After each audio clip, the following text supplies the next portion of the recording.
people hear the government say, the economy's fine, or, unemployment's near an all-time low, which actually statistically is true. And they kind of nod and go, yeah, it's all good. And then reality is the stuff that hits you in the head like a 2x4. The propaganda is positive. We can talk about that in a little more detail. The reality is harsh. And reality wins. And there's a very good book on this by Robert Shiller, Nobel Prize-winning economist at Yale University. I'm not a huge fan of your garden variety PhD economists, but there are some good ones out there, and he's one of them. He wrote a book about, 2 years ago, maybe a little bit less, called Narrative Economics.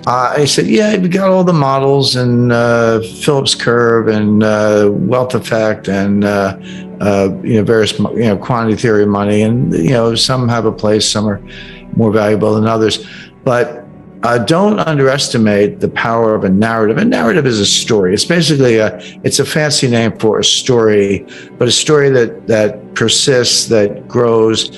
And interestingly, in epidemiology, of course, we've just come through a pandemic. There's a model called the SEIR model that stands for susceptible. Are you susceptible to a virus? E for exposed. Are you exposed to it?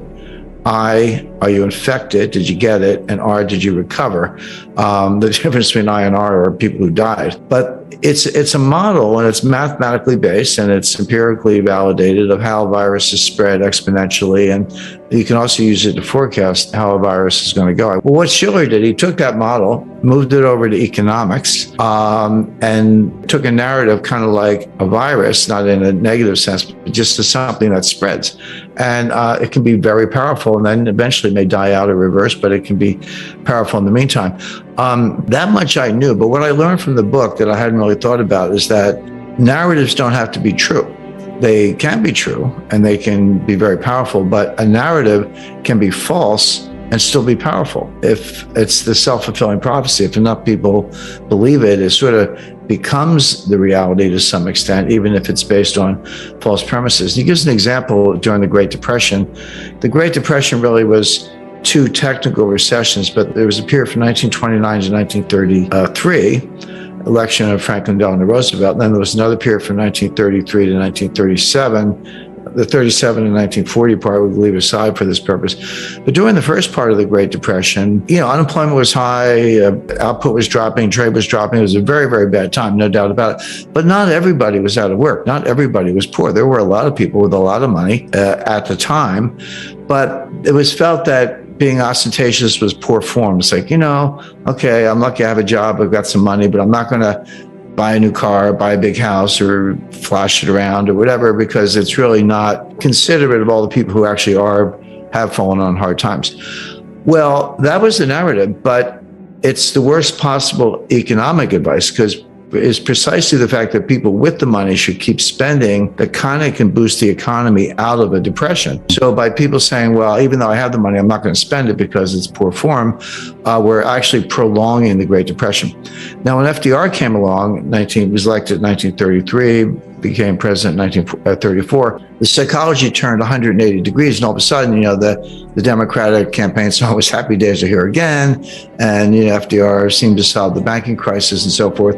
And all of a sudden, it became okay to spend money. Well, in the middle of the Great Depression, 1934 to 1936, those were some of the strongest years ever for the stock market, and unemployment did come down a lot. Now, the problem is it came down from like 25% to 15%. Well, 15% is still, painfully high, but it was a big move in the right direction.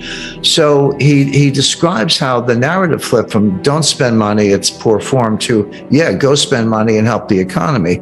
None of that is taught in business school. It's not taught in economics. It can be modeled using this epidemiology model, but it doesn't fit into any of the standard macroeconomic models, but it's powerful stuff. And so today what's going on is that the White House is trying to push a narrative, and they're failing badly. But they'll say, if you listen to the deliberations among White House officials, some of the stuff leaks to the press, and I know some of these people, it's like, the economy's great, unemployment's really low, we've created all these jobs since the pandemic, but we're doing a really bad job of messaging. The point is, they're inside the White House, they're frustrated that the positive economic story is not getting out. The correct analysis is that there is no positive economic story. The economy is in terrible shape. The problem is not the messaging, it's the message. And this is why I say the propaganda from the White House that things are great is at odds with the reality, which is things are not great. Let me give you some specific data points, because as I say, I don't like to make statements like this without backing it up. Number one, the inflation was going up long before the war in Ukraine started. So if everything was great until February 27th, and then Russia invades, and then all of a sudden the inflation goes up. All right, let's talk about it. But that's not true. This inflation goes back to late 2021. It was persistent in the fall. We all remember the Fed and the Treasury saying transitory, transitory, transitory. And then finally, I think Jay Powell was testifying before Congress. He said, it's time to retire the word transitory. So that was his way of throwing in the towel. And Janet Yellen admitted she was mistaken also. So it predates the war, number one. Number two, energy prices are going up because there's a war with Russia. Well, I wonder why that is. Well, the reason is not because Putin invaded Ukraine, it's because the U.S. counterattacked with financial sanctions. Now, bear in mind, go back to January 21st, 2021, when Biden was sworn in as president, and then went back to the White House. What was the first thing he did? He closed the Keystone XL pipeline. This is a pipeline that would bring oil from Alberta, Canada, into the United States, where it would connect at a hub. I believe it's in Kansas, but somewhere in the central United States. Then the hub distributes it to the entire country. So he shut down that pipeline, which curtailed the supply of oil from Canada. Then ended new leasing, oil and gas exploration leasing on federal lands, handicapped the fracking industry, took a number of other steps using environmental tools, climate alarm, government subsidies, et cetera, to basically, to the extent possible, shut down the U.S. energy industry as much as possible. Now, you can't shut down completely, of course, but everything happens at the margin. And then we end up with oil prices doubling or tripling, really, from $40 to $120 in under a year, which is comparable to what happened in 1973 with the Arab oil embargo. And then Biden wakes up and says, guess we need more oil. And he wants to reopen leasing. I said they shut it down. They did, but he wants to reopen it. He's begging Saudi Arabia to pump more. Saudi Arabia is kind of not returning his phone calls. He's begging Venezuela to pump more. Oh, great. The greatest pariah dictator in the Western Hemisphere, and we're begging him for oil. So why don't we drill our own oil? Because we were a net exporter up until 2021, and then Biden came in, we lost that edge and became a net importer, including recently buying oil from Russia. They curtailed that for political reasons, but that's kind of where we got to.